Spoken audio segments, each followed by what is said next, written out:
why a person who is above the age of 21 or above the age of 18, whether it is for purposes of marriage or whether it is for any purposes, upon his or her free will is converting from one religion to another. What is your problem? Mr. Zaka, I think don't be confused just like the Congress party.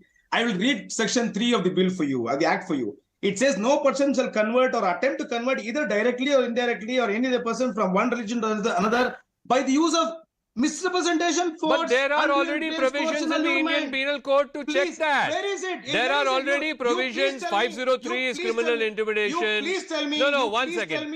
Mr. Rao, if you do not know the law, then please humbly. Please humbly submit. Mr. Rao, one second. For conversion. One second. What you are claiming, whether it is by forcible means, there is 503 criminal intimidation. Whether it is by allurement, there are relevant. Once again, there are relevant provisions of the IPC. Point is, you want to play Hindu-Muslim, therefore you brought the conversion law and it fell flat. You lost the election. Sorry, Mr. Rao, you got 65 seats. Your problem. That's a different issue. No, that is very much the center of the issue. You got 65 seats despite Tipu, despite conversion law, despite anti-cow slaughter law, you are reduced to 65 seats. Mr. Rao, sorry. You are reduced to 6-5 number of seats. That is what you are reduced to, despite all that you tried to do in Karnataka. That is the allegation from the Congress party. Mr. Rao, calm down. I know you are very worked up after having lost the election. But the point is, the point is that you brought all of this. You brought all of this, and yet you lost in the worst possible fashion in the last 30 years in the state of Karnataka. Point that the Congress and the rest of the opposition is making is, you play Hindu-Muslim, it fell flat. Now please, course correct is what is being told. Following the constitutional norms doesn't mean to say that we are doing something wrong. You please tell us what is unconstitutional in that. No less than the High Court of Karnataka. No less than the High Court of Karnataka raised questions about the anti-conversion law. Are you telling me the High Court of Karnataka is not well versed with the Constitution of India? Mr. Rao, are you telling me the High Court of Karnataka is not well versed with the Constitution of India? The Supreme Court of India is wrong for a moment. We in the Act have specifically stated the Supreme Court citation and told, and it is in terms of the 1977 judgment. What is wrong in that? Let me ask Rashmi Sawant. No, I'm sorry. Let me ask Rashmi Sawant. Point is, one part is legal, the other part is political. The legal part, like I said, the Karnataka High Court raised very serious questions about this law. It is currently under perusal of the Supreme Court. That is the legal part. The political part, and this is what the Congress and other opposition parties are saying, that after having tried all of this, anti-cow slaughter law, anti-conversion law, what did the BJP end up with? They ended up with 65 seats, meaning they are saying the people of Karnataka have rejected it. Rashmi Sawant, please respond. Well, Zaka, I feel that I would want to, respond to this from a human rights perspective. From a human rights perspective, we've seen that despite, prevalent laws in the Indian Constitution, young girls are being misled, they're being radicalized, and they're being shipped abroad to, nefarious ends. And this is happening. This is happening in Kerala, which is very close to my own hometown, which is in Karnataka, but very close to the border. And it is something that the coastal region is also suffering from. From that perspective, I feel that there is a requirement for a robust, anti-conversion law. And I think it isn't dubious for a country like India, because this is a country where the majority religion is supporting an anti-conversion law, whilst you see that in countries like Pakistan and Bangladesh, where there is prevalent majoritarian violence, it is the minority who demand it. Here it's the majority who is demanding it. So it's clearly not being asked to achieve any nefarious sense. There's no malicious intent behind the ask for an anti-conversion. But Rashmi Sawant, I think the question that's also being asked is, is there data to show that there was rampant conversion of people, whether to Islam or to Christianity, through forceful means or through inducement? Are substantial numbers to show that warrants a law like this? Well, I think there are substantial numbers because we've seen in our localities this happening, and we've seen, I think Kerala story was a great indicator of what is actually happening in that state.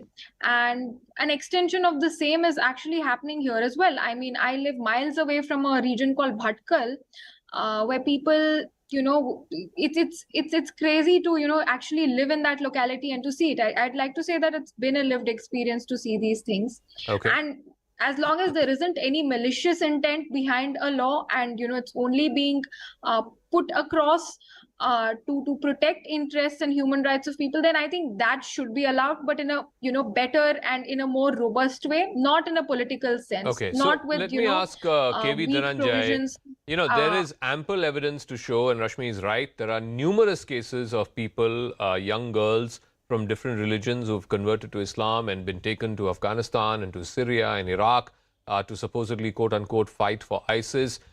These are people who are being brainwashed in their early 20s. There needs to be, the law is sort of catching up with the phenomena that we are seeing in our society, and therefore the BJP's claim and its affiliate organizations, their claim is that there was a compelling need for such a law, whether in Karnataka or in Kerala or any of the other southern states. Well, you don't make a law to deal with 4 instances or 5 instances. All of these laws, start with this clause misrepresentation, and that's where these laws also fail. How do you effectively, implement a clause that says misrepresentation? If somebody comes along, if a person from religion A comes to a person in religion B and says, look, your gods won't be able to protect you. It's only our gods that would be able to protect you. And we feel sorry for you. Why don't you simply convert? That's misrepresentation. But that's also the root of religion. Every religion starts with a claim like this. So every religion, therefore, in one sense, in a very philosophical sense, starts with a misrepresentation. And that is why these laws are not practical. No, but now, Mr. Dhananjay, what if that conversion conviction is also accompanied by the promise or the allure that, okay, we will get you a quota in a minority institution for education, or we will, make sure that your caste status is changed? That is straight up fraudulent means. That is straight up allurement. We already have laws. 1860, more than 100-year-old law will take care of that. So the reason why these laws don't seem to serve the purpose that they, are promised, for which they were made in the very first place is, you take the conviction in Uttar Pradesh. Now that conviction under the new law, anti-conversion law, that conviction could have been maintained because the principal offense there was one of abduction, which is anyway a crime under the IPC. Yeah. The anti-conversion law is less on the legal and constitutional side, and it's more of a political matter. And when it is looked at from a political prism, it's important to recognize that, look, Hinduism, at the end of the day, and most of these laws are intended to safeguard, except cases like in Arunachal Pradesh. Otherwise, most of the laws in the country are intended to preserve the majority, and that's a problem, because the majority here is the Hindu religion, and then the majority constitutes so many people who are not really welcome in the first place. They happen to be Dalits, they happen to be the untouchables. We don't seem to ask them if they are okay with a law like this, because poverty, in fact, makes it nearly impossible to have any meaningful, have a law and then to implement it meaningfully. If someone, caste-wise, the only thing is ever done is to clean sewers, and someone from some other religion comes along and says, look, we feel very sorry for you, your gods simply won't protect you, and then you happen to be an untouchable in your religion, come away to our religion, and then we also see that you are in need of money, we will give you money, you are free to make use of this money. So you don't think that is allurement? Our you laws, don't think, our parliament... No, Mr. Dhananjay, you don't think that the instance or the example that you just cited, you don't think that is allurement? You don't think that is, playing around with nefarious means to convert one's religion? Yeah, allurement per se is not a crime. It can't be made a crime. And that's where you will also see the limitations of all the judgments of our courts. Because these judgments at the most, apply to the facts of the case. I just give you an instance, and how do you really establish a crime there? More so if the person who was doing it was not part of an organized scheme. He was just doing it as an individual. He was just doing it as a small, part of a small community. Okay. And that is where these laws fail, and that also must explain the fact that I think we need to be very clear. Karnataka was a state that I think we need to be very clear that whether it is allurement, inducement, money, whatever it is also a crime. Why do you call it as allurement? No, because it is. I just want to know why do you call it as allurement? Once again, because to say that, okay, once again, I'll tell you why it is allurement, Mr. Dhananjay, because to say that, oh, you're caught in the vestiges of the caste system, I will free you from that, and then take you to another religion. The fundamental reason why anybody should convert, if at all anyone should, is because he or she believes in that faith. In this case, that is not the fundamental reason. The fundamental reason is to escape from the clutches in another religion. And that I'm sorry. This is very subjective. It's not subjective. How is it subjective?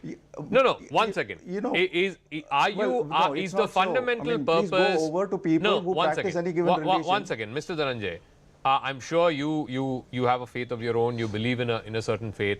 If somebody were to come and tell you, okay, I will give you hundreds of crores of property and convert to another religion, would that be allurement? Well, not, the law is very poorly defined. May not be, because it depends on I'm asking you, as a lawyer, receives it. Is that allurement? If somebody, I'm using your example because you're reasonably well-to-do. I don't want to get into this instance where somebody is a sewer cleaner or whatever. But I'm using well-off, upper middle class people's example. If somebody comes to you and says, oh, I will give you crores and crores of wealth and assets and property and whatever, all you need to do is to convert your religion. Is that allurement or not? Well, it's a promise. It may not be an allurement, because allurement has a taint, which is like you have to first make a judgment. You have to say that this is improper. What gives you the authority to say that it's improper? May not be improper from the perspective of the person who is offering it. So it's a promise. That is why these laws most often fail. And Mr. Dhananjay, as I'll go to Lavanya Ballal after this. To my mind, it is akin to paying a bribe. You are bribing someone to change his or her religion. For whatever reason, you're saying you can escape from the clutches or the problems of your religion, or you can, I'm promising you X, Y, Z, therefore convert. None of that should be the reason why anyone should change anyone's religion. You should fundamentally change, and I'm absolutely for adult. I just want to know. Once again, so that I'm very clear about this. Once again, so that I'm very clear about this. I'm absolutely for adult people above the age of 18 with their rational mind, of their own free will and volition, deciding to change their religion from one to another. But that is a very, very individual decision. It is a decision of faith. It is that person's very personal decision. That should not have anything to do with any form of allurement or inducement or coercion, for that matter. But Lavanya Ballal, the point that the BJP and its affiliates are making is that the current laws do not have the adequate provisions to address these concerns. Well, Zaka, first of all, we need to look at, does it infringe on the Article 25, the right to religion? That is first question. And second, when we are talking about anti-conversion law in Karnataka, in 2021, from January to November 2021, there were 39 violent incidents of violence against Christians in Karnataka, especially the Dalits who had converted to Christianity. The violence was against them. And also Karnataka has seen increased violence on the Dalits from the Hindu religion. Now, when Ms. Rashmi was talking about data, she also cites the Kerala story as part of the example. It is, I'm sure she's also aware, not be considered as data. I live in coastal Karnataka. I have a house. Now I'm asking her to provide data of conversion because, ma'am, I live just a stone's throw away My house is from stone's throw away from the border. I also have a house across the border. I have not seen forced conversions. I have not seen anything like the Kerala story happening. Zaka, I've been Okay. patiently So waiting. no, Can I talk? Mr. Madhu Rao, the question to you, and I'll come to Rashmi also in a moment, is if an adult person, I'm not getting into the question of minors, if a person above 18, he or she is deciding to change their religion for whatever reason, who are you to stop them? Exactly, Zaka. Just give me a minute. I won't take more than 1 minute. I mean, we are going in round and round of the same thing. Let me be very clear. What you told just now to Mr. Dhananjay has been emphatically stated in the Stainless versus State of MP. What is the issue? We are telling the court, we have to respect the constitution first. Let us agree on that. We are telling right to propagate, please propagate. We have no issue. But that does not give you a right to convert. What's wrong in that? That should not be because of allurement. That should not be because of misrepresentation. That should not be because of coercion. That is it. Why No, but why are you assuming? No, Mr. Madhu, one second. Why are you assuming all conversion is because of allurement or coercion? Where did we say Adult that? people Where of did we their say own that? free will can Fair convert. enough. The constitution Let it allows be- them to do that. It should be subject to public order. That is what we have told.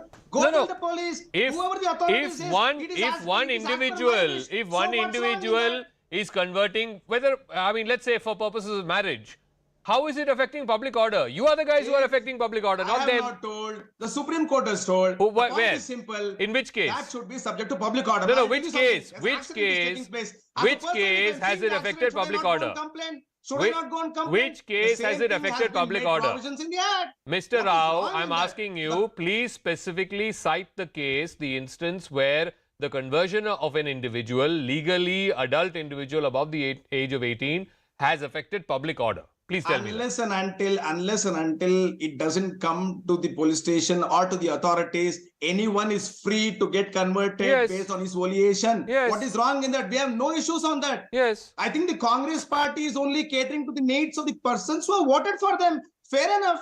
This is what they've been doing for No, 75 you still have years. not answered my They've been question. confusing the people. You have still not answered my question. Please name one instance where the conversion of a legal adult of his or her own free will has led to a law and order problem in your state. Mr. Zaka, if a person is forcing another person to marry and if that person converts, haven't we seen love jihad cases? You want more examples than that? Haven't we seen what is happening in Kerala? 6,000 cases have been registered from 2011 to 2015. A report from the Kerala government says, I mean, similar things are happening in Karnataka also. Why do you think those things are happening? No. Happening? So please That is tell why- me, that as is why I'll we move to have Rashmi after this, formulated this law. you are in power from 2020 to 2023. How many cases of love jihad have you registered when the BJP was in power? There are cases which been registered. Let it be one case. The law must be made. No, but tell me the Why should number. you think No, that there must be several cases. Only then the law must be made. What sort of an argument? sir, is the this law, Congress party? the law is to prevent a should- why crime, should- right? Mr. The law is Zaka, to prevent a crime. So please tell me, Exactly. if you are saying that this is a Aren't- prevalent phenomena, please give me the number. How many cases when BJP was in power did you register of forcible conversion? Aren't there love jihad cases? No, want give more me a number. examples No, than- Mr. Rao. You want more examples than you- that? I'm You want more asking you a examples than question. that? Why are you asking me Mr. back a Zaka- question? Give me an Mr. answer if you Zaka, have one. Let it be one case. Let it be two cases. Does not matter. The law must be in place. Why do you think there must be 50 cases or 100 Okay. cases? Only then the Rashmi law must be in Samant, place? the What problem, sort of an the argument problem, is this? no, the problem You mean in to say most that- of these instances is that these are adults who are converting.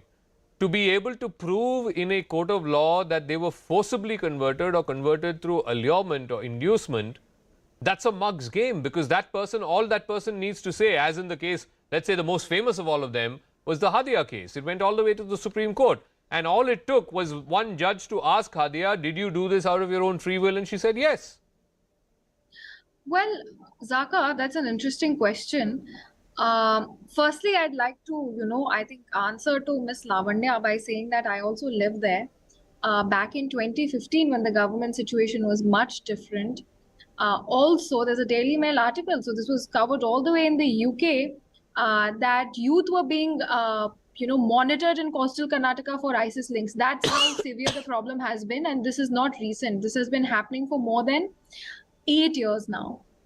I can name a girl, Deepthi Marla, who was arrested in Mangaluru for, having ISIS links, and she had converted from Hinduism. She was an erstwhile Hindu who had converted and was actively involved in recruiting, and she comes from that region. Unfortunately, these stories are not highlighted enough as a warning to others in society because of this whole debate of political correctness, and there aren't enough laws to hold people to account, the very people who pushed Deepthi to situations where she's getting arrested for extremism, whilst she had no background or no ties to it in the first place, but she was a target of malicious conversion. Now, I think we all agree that malicious conversion and independent conversion are two separate things, and what the law needs to do is to target malicious conversions. And I think whatever be the intent and whatever be the state of mind of the victim at that place, that is purely from the conditioning that they've been given. We see so much psychological conditioning happening, even through games. I think there was a recent case that came to fore where young children Video were being games, yeah. groomed online through games to convert to different religions and to adopt these extremist ideologies. So let me give KV Dhananjay the final word. There was way back in 2006 in Kerala a chief minister, a communist chief minister, Mr. Achyutanandan, who said in the assembly that there were 100 cases of forcible conversion and people being taken to Iraq and Syria and Afghanistan in the name of ISIS. The next chief minister was a Congress chief minister, Mr. Umman Chandi, and he said in the assembly there were more than 2,500 cases of forcible conversion. Many of them landed up in many of these countries as part of ISIS. Now, these are not BJP chief ministers. These are left chief ministers. These are Congress chief ministers. If they are willing to acknowledge that there is a problem such as forcible conversion, and many of those cases ended up, going to Iraq and Syria and Afghanistan to fight for ISIS, a very divisive ideology, why are you then living in denial? Why are you saying that there is no need for an anti-conversion law? Well, I look at it differently. It's not a question of denial. It's just that laws should start with basic honesty of purpose. Most of these laws don't really spell out the real objective of these laws, and unfortunately the objective of so many of these laws is to preserve the fidelity in the Hindu and the numbers and the volume of the Hindu religion, and Hinduism has basic fault lines. It's important for us to recognize that, and once we do that, there are other things that could be done far more meaningfully than making a law. Like, for instance, I don't see any state setting up a commission to find out what happens to the Dalits and other people from Hinduism who convert over to other religions, mostly because of allurement, as you say.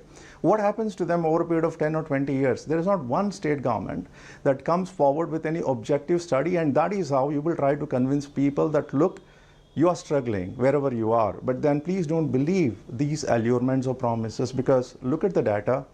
So many people believed it and then they are no better off. So I think that's far more meaningful and far more effective than laws like this, because laws are impractical to start with. The problem is religion starts with, at some level, a kind of misrepresentation, and all of these laws start, the very first clause in all of these laws is misrepresentation. So these laws therefore are not practical at all. Okay, Lavanya Vallal, final word. I have to wrap up after this quickly. I just wanted to remind everyone that Mr. Amit Shah in the parliament had said there are no cases of love jihad in India. Was he contradicting the CMs? Also, when we're talking I don't think he said that. It was a written reply by the MOS home. But anyway, go ahead. Yeah. Zaka, one second. When you were talking about allurement, Zaka, you had asked a very valid question to Mr. Dhananjay. The point is, it's only the poor who are enticed usually to convert. Now, everybody is called a rice bag, right? My question is, if I'm going to convert for 2 bags of rice, what does it say about our social structure? What does it say about our security system? And who are these people who allow people No, but isn't that a problem? If there are people converting for 2 bags of rice, shouldn't that be illegal? Shouldn't that be made illegal? Conversion should not happen for 2 bags of rice. It should happen because somebody believes in the faith that he or she is converting into. Zaka, the question is, who are we as fellow citizens? If poverty is not illegal, then I think it's all right for people to, convert for 2 bags of rice. You are saying it's okay for people to convert for 2 bags of rice. One second. Then how is conversion? No, sorry. No. I take exception to that fact. I take exception to that fact. If converting for 2 bags of rice is okay, then call it a PDS system. No, why are you calling it conversion? Well, it's a PDS system. I will state for the record, if poverty pinches a person, it's all right for a person, therefore, to convert to another religion if I he vehemently, is told that poverty, he will be free of poverty, and if he disagree that anyone should be converting because it helps him or her escape poverty or gets him or her 2 bags of rice. Please disagree. I vehemently disagree. But then you don't recognize poverty is abject in this country. No, fair enough. I'm not for a moment condemning or looking down on those people. Yes, I feel for their plight. But to change your religion to escape poverty, I don't think that should be the reason that anyone should be converting his or her religion. And if it requires a law to stop that, and if it requires a law to stop that, then absolutely bring the law. One second. If it requires a law to stop people from converting for 2 bags of rice, then absolutely bring that law.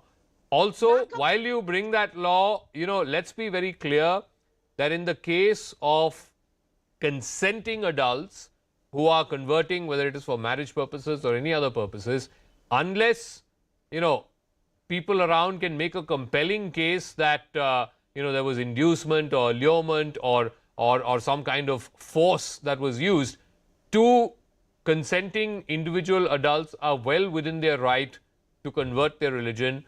But like I said, it should be for non-inducement, non-coercion purposes.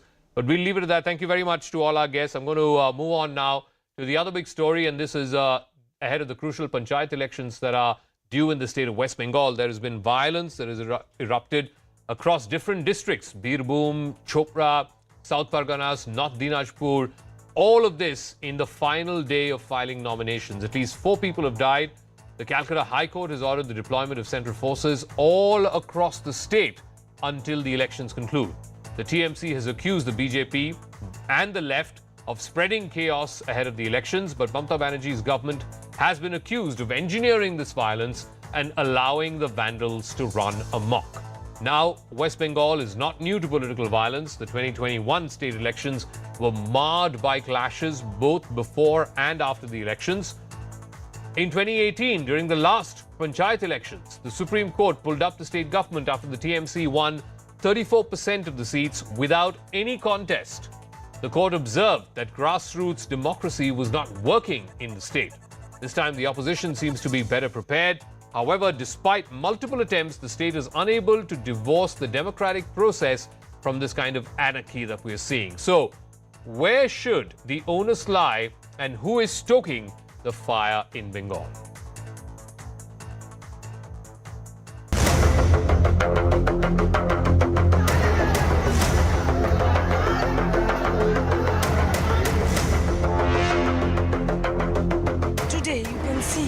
That in an area behind a school in Bhangor, there are 7 bags of bombs.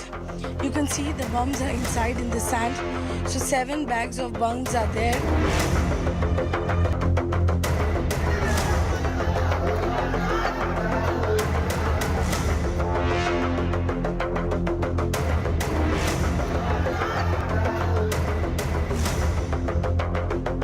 I would like to take further action based upon an objective analysis of what I have seen, what I have heard. ভাঙড়ের ঘটনা তৃণমূল কংগ্রেস করেনি, কেন্দ্রীয় সরকার উঁচিয়ে বসেই আছে। ডান্ডা দিয়ে লোক পেটাও, গুলি দিয়ে মারো, সারা বাংলায় তোমরা সেন্ট্রাল ফোর্স নিয়ে এসো। भारतीय जनता पार्टी के कार्यकर्ता पूरी दृढ़ता के साथ, साहस के साथ उस जुल्म और ज्यादती को सहते हुए लोकतंत्र की लड़ाई लड़ने के लिए आगे बढ़ रहे हैं। ये जो इलेक्शन कमीशन मशीनरी है जो डिस्ट्रिक्ट लेवल में है, ये पूरी तरीके से कॉम्प्रोमाइज्ड मशीनरी है और इस मशीनरी अंदर से तृणमूल कांग्रेस को पहले से ही नॉमिनेशन का व्यवस्था करके रखा था। If we have to give our lives, we are ready to face them. culture of central forces.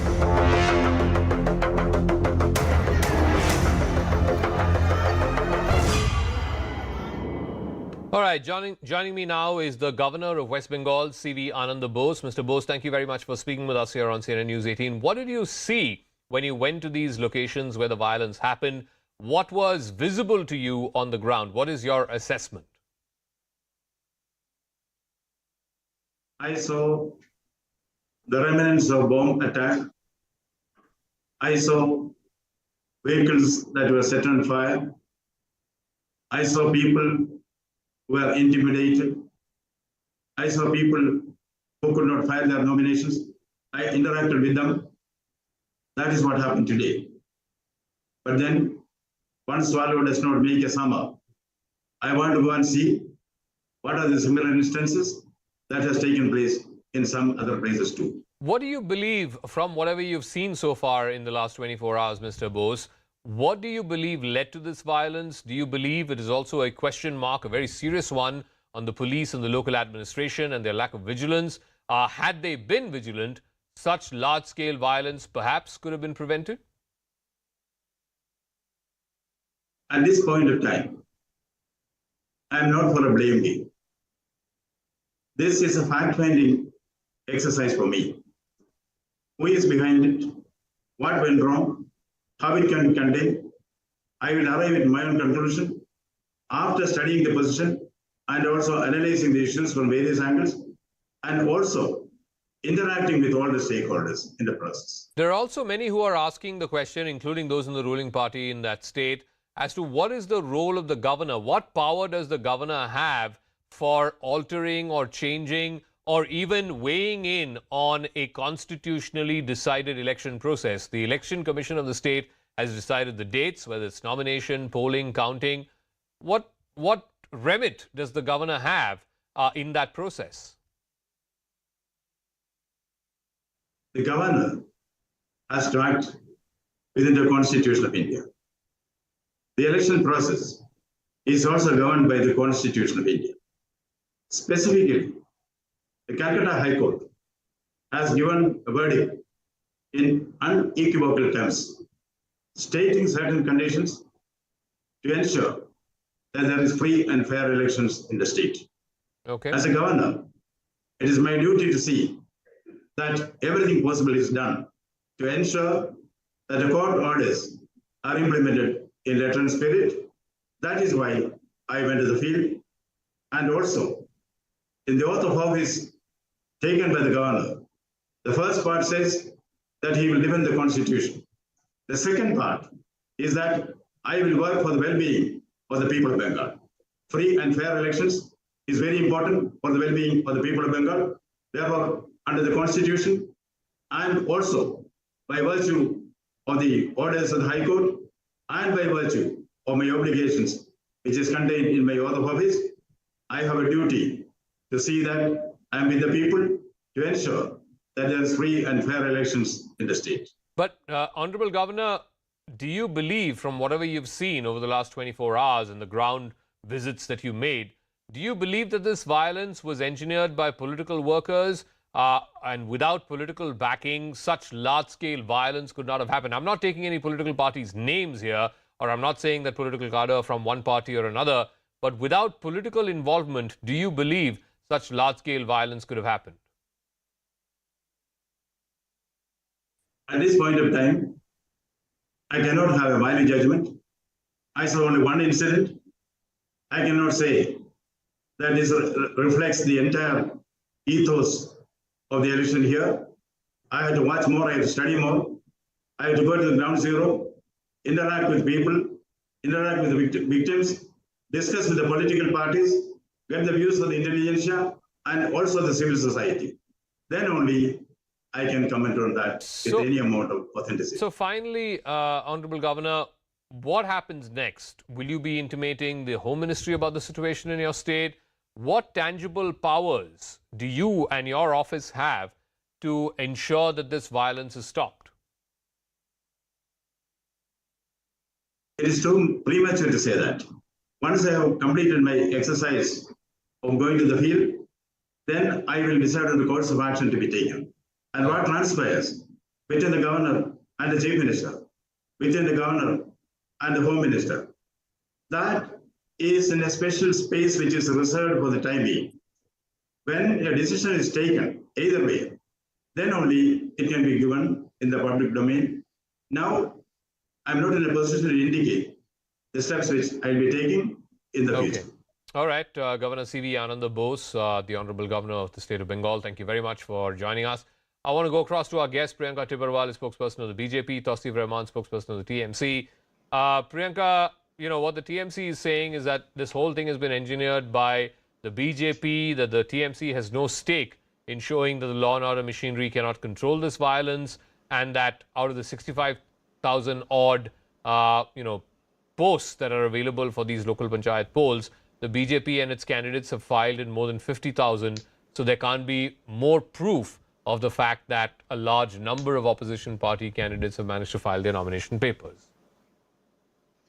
See, then in that sense, it's not wrong if I say that then this government is useless, because whatever violence is taking place in the state, it is the responsibility of the state government and the police administration to ensure that no kind of violence, no kind of any failure in the law and order situation arises in the state. But the state government has failed. See, I will tell you, the state government has not just failed.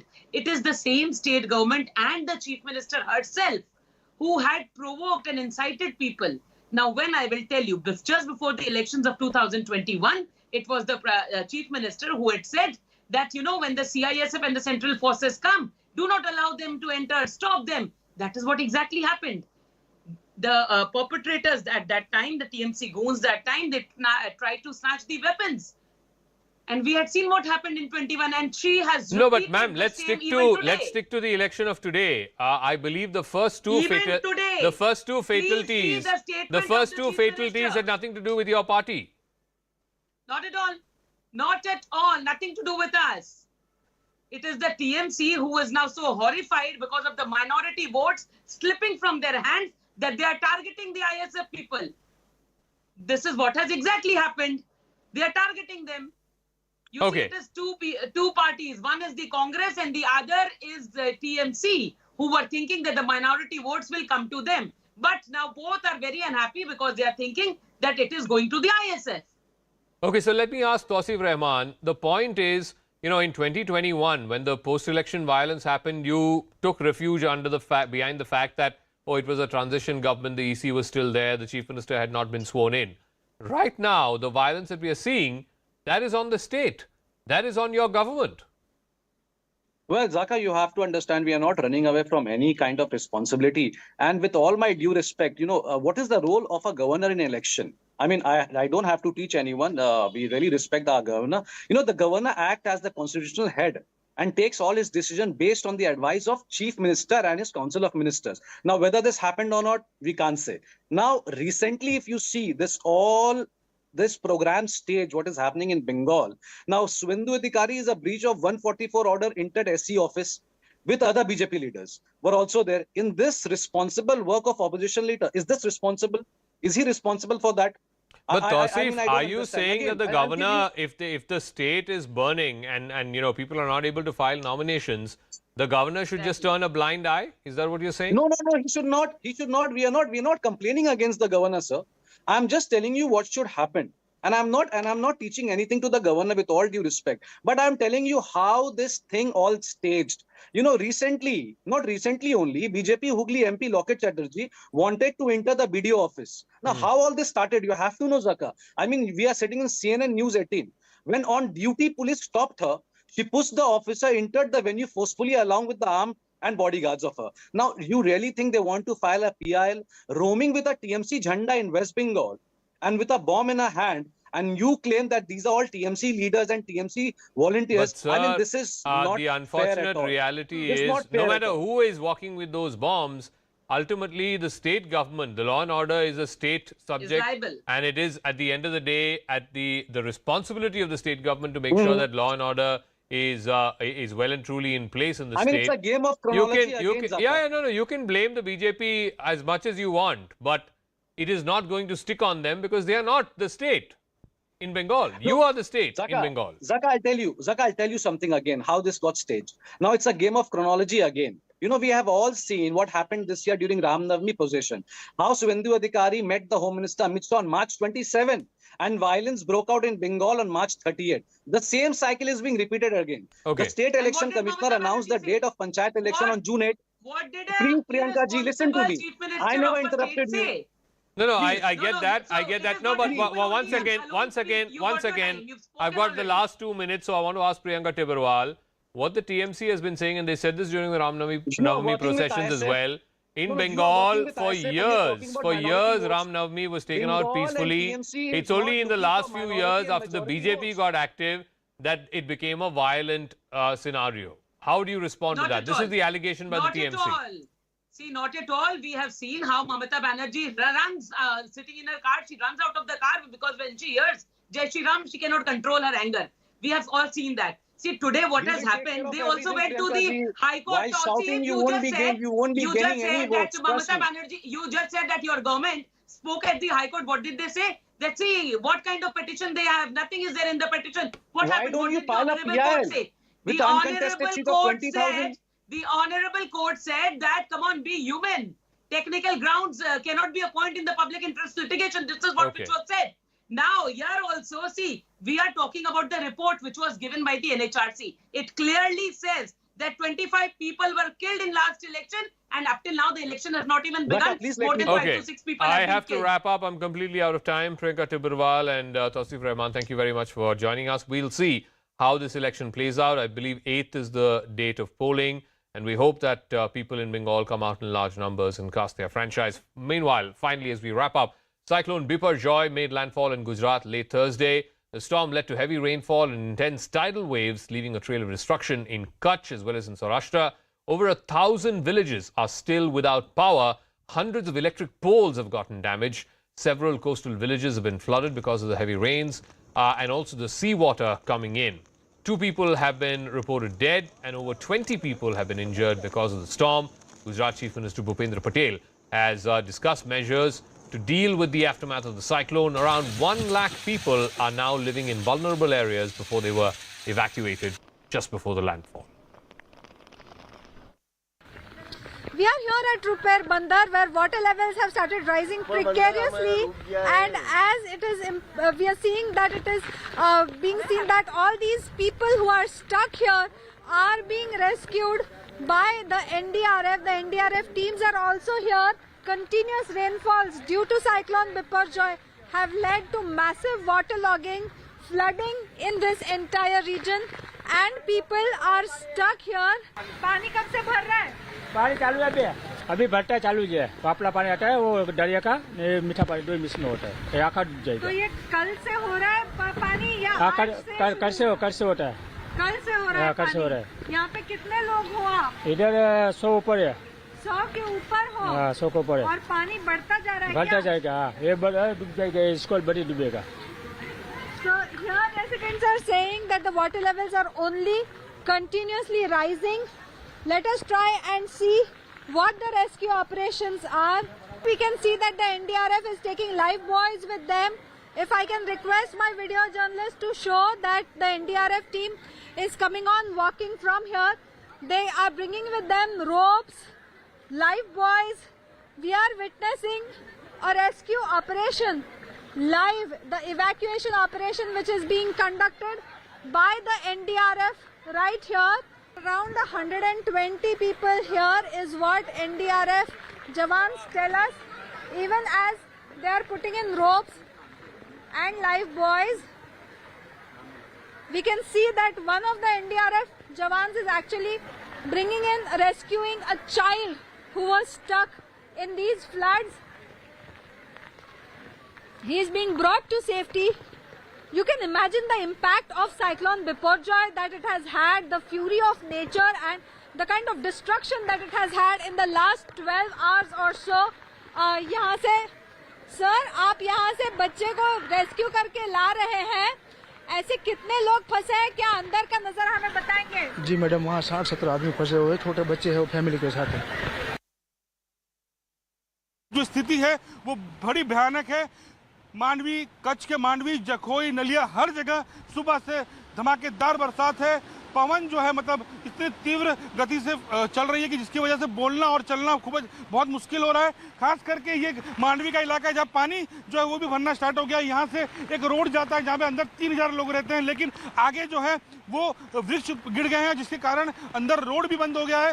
ये highway के अंदर पानी ही पानी दिख रहा है। ये highway एक तरह का जो सीधा रोड पे जाता है। धीरे धीरे ये पानी की जो मात्रा है वो काफ़ी बढ़ रही है और उसके बाद जो है हो सकता है कि और मुश्किल का सामना करना पड़ सकता है। जिस तरीके से कच्छ को, खास करके कच्छ और सौराष्ट्र की आगाही की गई थी कि अनुमान लगाया गया था कि लैंडफॉल होने के बाद काफ़ी तेजी से बरसात और तूफान आएगा, वही साबित हो रहा है। और कच्छ में बहुत सारी जगहों पे जो है वृक्ष गिरते हुए दिख रहे हैं, पानी भरा हुआ दिख रहा है और लोगों को निकलना और चलना मुश्किल हो रहा है।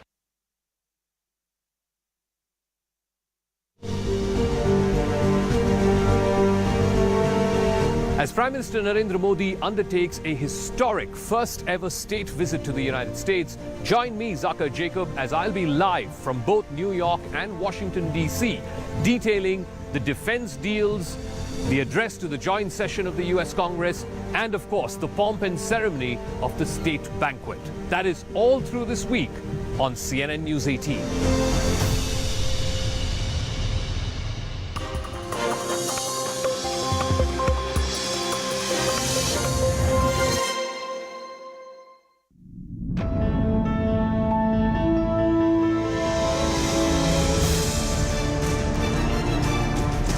It's one, graft charge after another, and as the ED investigates some of the more talked about scams like the teacher recruitment scam, the fundamental question, Riju, that will be asked is, this is the poorest who are being looted in the name of jobs.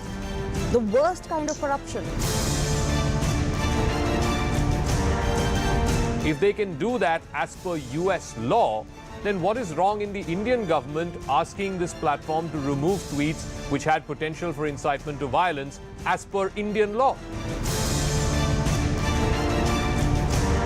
What the government is proposing, the opposition is opposing or disposing. So if there is a change in government in 2024, or if you don't get an absolute mandate, 2024 will be even more of a decisive mandate than 2019.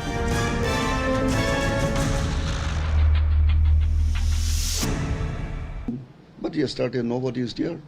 And then about nobody is there means my mothers and brothers are there. And then what happened, the earlier attack was in early evening, that was 8:30. Yesterday was about 10:30. So everybody is relaxed and even the security, we cannot come up. So that was happened. Last 7-8 years, BJP made very huge inroads in Northeast. In last 7 years, BJP had made huge inroads in the Northeast sectors. They gained many political victories. And also in other places also, BJP is projecting these victories as a Northeast model. This time, the tensions and massacres disfiguring the central government image, especially in the Northeast sector. I can't follow what you said.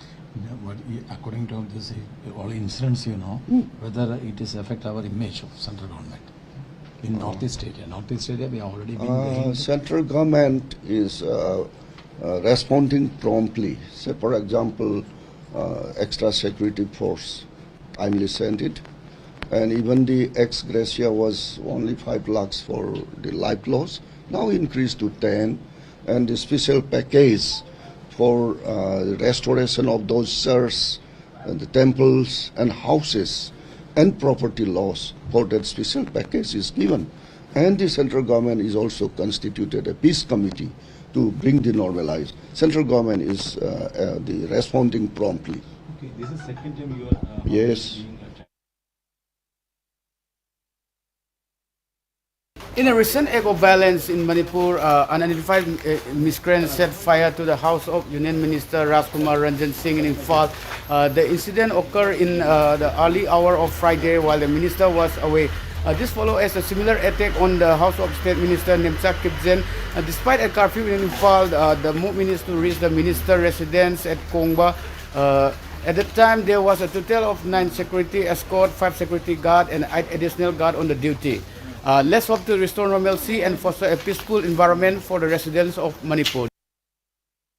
bring in our colleague Preeti, who in fact is now joining us live on the broadcast. Preeti, as far as the MOS External Affairs residence is concerned, Rajkumar Ranjan's residence has now been attacked twice. He's saying, luckily, thankfully this time my children were not there. They've been in the national capital. But do we have any clarity who were the miscreants behind this attack on his residence? No clarity on who were these miscreants at this point of time, but there were almost 200 people who actually rushed into that place, and they burnt that whole entire residence down into ashes. Even the place where the security guard was staying, and he was also made to run away from his place as the mob attacked his place as well. He's the place where he was residing as well.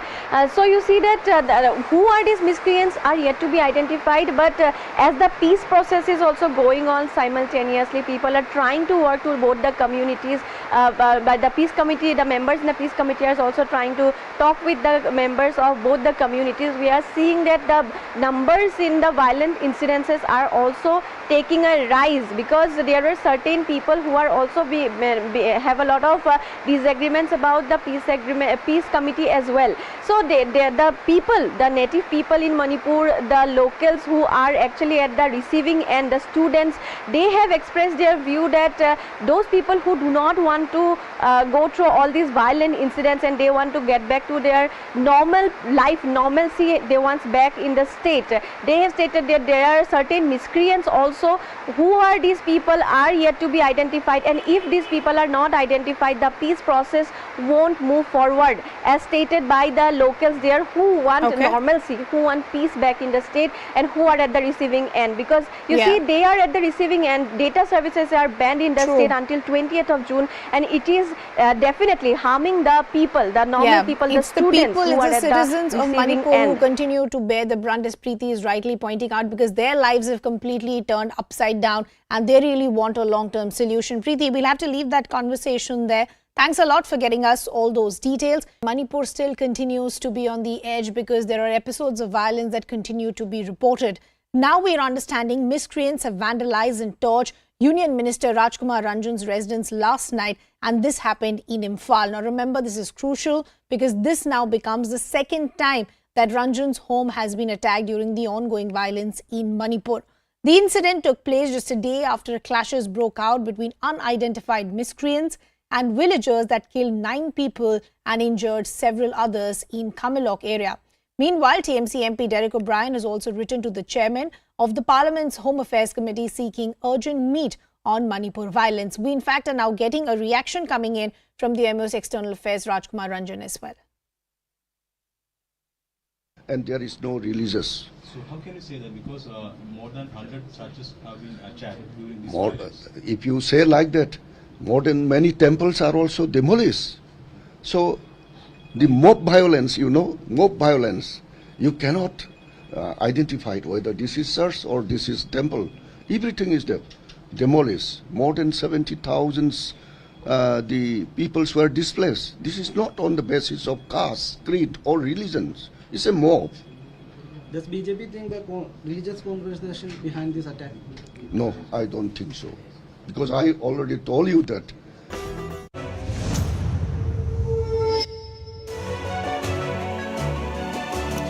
Hello, Namaskar. This is First Post and you're watching Vantage with me, Palki Sharma.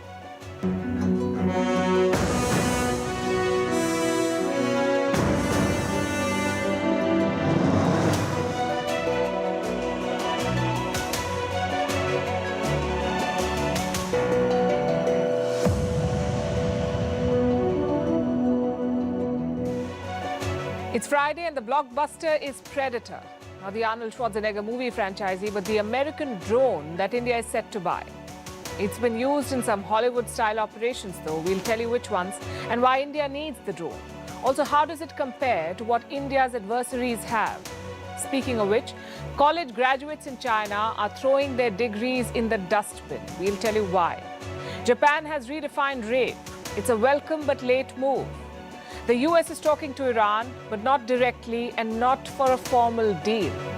Cyclone Biparjoy has struck. We'll tell you what it has left in its wake. And something called white people's lunch is trending. They're calling it the lunch of suffering. It's funny until it's not. We'll look at what's cooking The headlines first. Biggest Russian missile attack on Kiev in weeks, says Ukraine. It claims to have downed several Russian missiles, including the hypersonic Kinzhals. The strikes come as African leaders visit the Ukrainian capital on a peace mission. The European Union tries to ease tensions between Serbia and Kosovo, calls for a meeting between them next week. Fresh clashes broke out last month. Serbia arrested police officers from Kosovo. Myanmar's junta-backed media calls the United Nations quote-unquote rotten. The UN had slammed Myanmar for curbs on aid for cyclone survivors. Earlier this week, the UN Special Envoy for the country also stepped down. The world experiences its warmest early June on record, and there is no respite in sight. Experts warn of more extreme temperatures ahead. This is due to the El Niño phase, which could last for years. And the latest Spider-Man animation won't hit screens in the United Arab Emirates. This follows backlash over a scene featuring a flag with the warning, "Protect trans kids." Other Gulf states have also not listed the film.